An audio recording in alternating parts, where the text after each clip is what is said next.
Hey, I'm Roland and I'm right here with Dark Matter, and they're showing off their new Katim smartphone.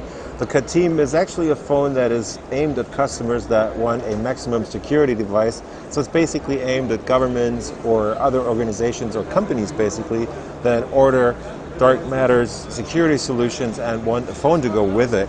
So this is their first phone that they're actually contract manufacturing themselves. It has a bunch of special security features, which we'll talk about in a minute, but let's right now get the specs straight. So you have a 12 megapixel camera up here on the front. There is your speaker right next to that, plus a bunch of sensors for light and distance, for example. Then you get a 5.2-inch full HD screen right here, which should be an IPS panel, so it's got pretty decent viewing angles and brightness.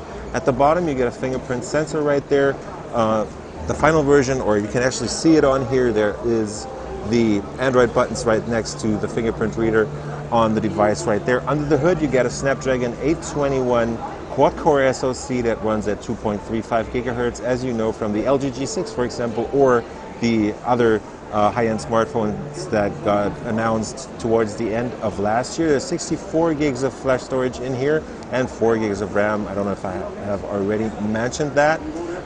And the thing is made fully out of aluminum in this case, and they've actually really done a good job on the design right here. So there's your power button right here, plus your SIM card and flash storage or micro SD card tray, depending on if you really want to use this.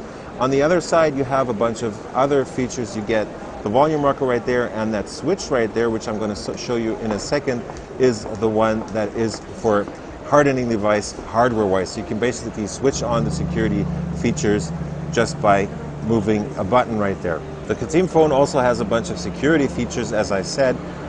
Those are pretty special because they're not only protecting the boot layer, they're also protecting the operating system layer, and they're protecting the app layer basically. And what they're also doing is they're giving you a bunch of options to secure the device in certain environments. So if you, for example, have to go to a meeting where you would usually have to leave the device behind for security reasons, you can just use this switch back here, and it turns off the mics and all the other communication features, but you can still use the connectivity, which means you could basically still surf the web, but all mics and all the cameras and everything else would be turned off. So all the hardware devices that would usually possibly be used by spies to basically find out information about your company or your government should be disabled by just flipping this tiny switch right here. So right now it's unprotected, now it's protected, and I can go to my meeting where I have certain security regulations to fulfill. Another thing that they're doing is they're protecting the USB port down here, so you can set a certain app setting, which will, or not an app setting, I don't know how it works and I can't really tell you about it, but they're basically cutting off the data lanes from the USB port, so you can still charge the device through the micro or through the USB Type-C port that is down here, but you have the option to deactivate the data lanes and only use the power lines that are on the cable. So if you lose the device, somebody that finds the device, for example, and the device is protected, would only be able to charge the device, but he wouldn't be able to plug in a cable, for example, and copy data off of it. On the back of the device there is a 12 megapixel camera that I don't have any specifics on.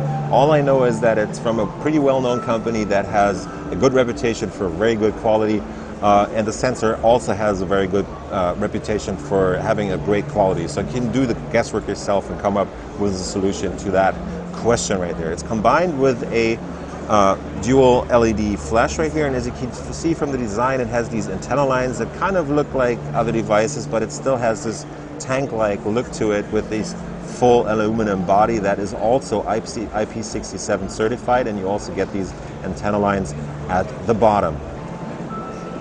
One thing I forgot to mention is the battery. This thing actually has a 3800 milliamp hour battery that should give you a pretty nice battery life using this Snapdragon 821 that you have on the Katim secure smartphone from Dark Matter here at MWC 2017.